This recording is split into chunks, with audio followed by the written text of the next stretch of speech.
Hello,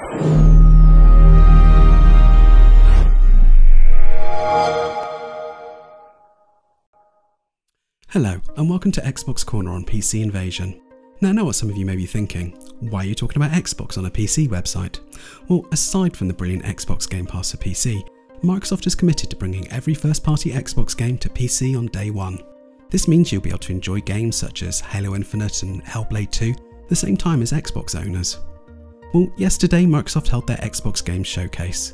This was the event to show what their first-party studios have been up to and what we can look forward to play over the next couple of years, as well as trying to flog an Xbox Series X, of course. Well, we got to see lots of gameplay and some new reveals, and a game that everyone knew was on the way, but it's still nice to have announced. So let's start the same way they started the showcase, with Halo Infinite. We have known about Halo Infinite since an announcement trailer was released at E3 in 2018. However, this is the first time we've seen actual gameplay rather than just in-engine footage. What was shown definitely gave off Halo Combat Evolved vibes, particularly in terms of the landscape.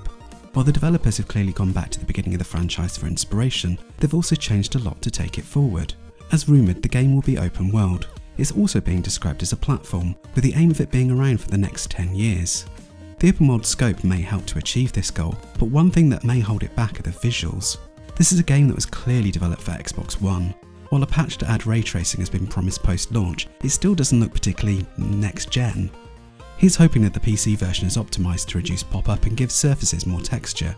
It's a shame, as the rest of the game seems exactly what the series needs after the disappointing Halo 5 Guardians.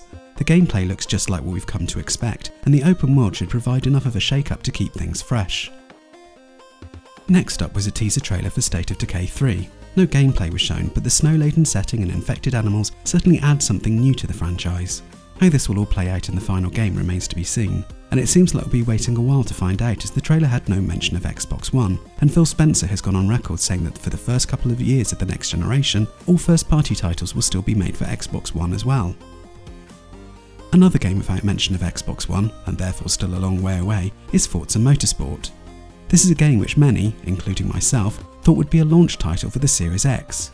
Turn 10 Studios have been alternating each year with Playground Games to release Forza Motorsport and Forza Horizon respectively.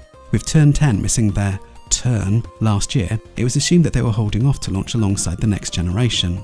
Well, that's not going to be the case, and that's both sad and very exciting. It means that they're taking their time to craft a truly next-gen experience. As a huge fan of the franchise, it may be a tough wait, but I'm sure it will be worth it. The next game shown was Everwild, the latest IP from Rare. The trailer didn't appear to show any gameplay, but the other thing it didn't feature was any explanation of what this game actually is. The art style is gorgeous and it seems to include magic and animals, but what you actually do in it, well, that's anyone's guess.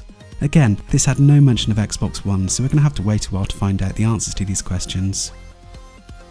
Orion the Will-o'-the-Wisps was shown, as it will be getting an update for Series X that allows the game to run at 120 frames per second at 4K and with HDR.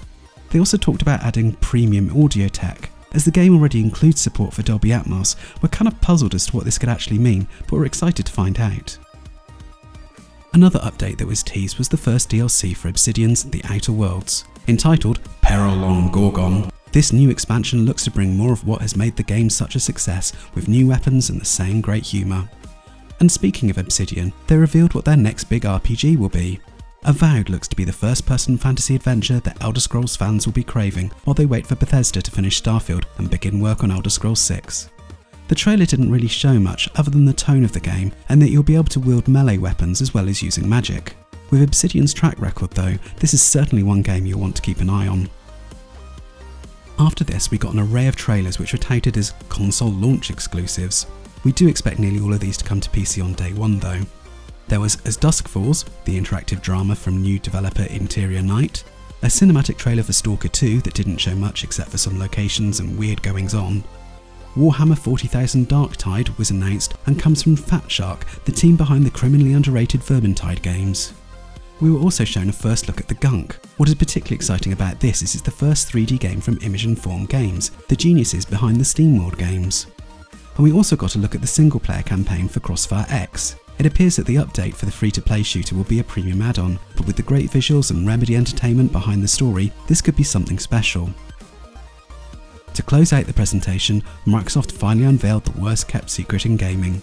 Fable is coming back, and shock horror, it's coming from Playground Games. While all we saw was a CG trailer, it was rife with the visuals and sense of humour that made us all fall in love with the franchise in the first place. This is another game that had no mention of Xbox One, so we're going to have to wait a lot longer to find out any more. Well, that's all of the big news in the Xbox Game Showcase. What was your favourite? Are you looking forward to Halo Infinite, or is Fable more your kind of thing? Feel free to share your thoughts in the comments section down below, and don't forget to check in at PCinvasion.com for all the best PC games news, as well as a smattering of Xbox.